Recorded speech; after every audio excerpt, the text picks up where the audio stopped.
Mwaramutse canke mwiriwe bivanye n'umuntu wese aho asanzwe aherereye. Uno musi tugiye kurabira hamwe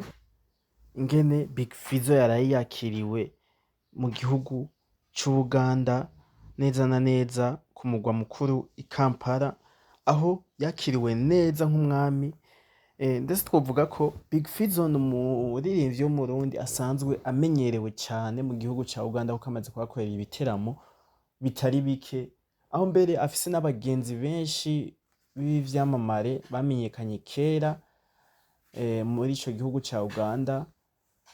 mbere bamwe batanguranye n'umuziki, aho harimwo n'umwe asanzwe ari inshuti yiwe ya hafi ariwe Jose Chameleone,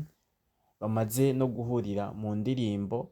itaraja ahabona, aho Big Fizzo yayitangaje ko afitaniye indirimbo na DJ Pius,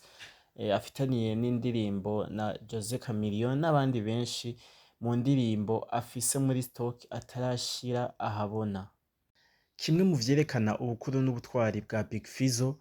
uravye ni imodoka baje kumwakiriramwo, imiduga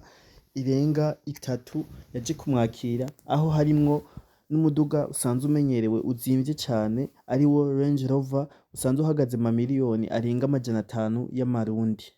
Si ivyo gusa kuko yarajwe no mu hoteri nziza cane, ndetse ugiye kuraba n'igiteramo ciwe niwe murundi wa mbere ashoboye gukora igiteramo kizimvye ndetse gifise n'agaciro karenze ubiravye muri ico gihugu, kuko turabizi ni benshi bagiye gukorerayo abaririmbyi b'abarundi, harimwo mbere n'uwuheruka kujayo ariwe DJ Fernando, ariko igiteramo ca Big Fizzo kije aragahebura, kuko hariho tike ya VVIP ihagaze mu miliyoni 5 z'amashiringi y'amakenya,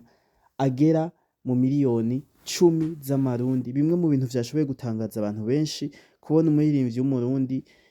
ashobora gukora igiteramo mu gihugu atari iciwe, ndetse kikarihishwa n'amafaranga menshi nk'ayo yose. Bimwe mu bintu no mu Burundi bigoye gukora utari umuntu avuye hanze, nk'abaririmbyi bakomeye baza Amerika, muri Europe n'ahandi hatandukanye.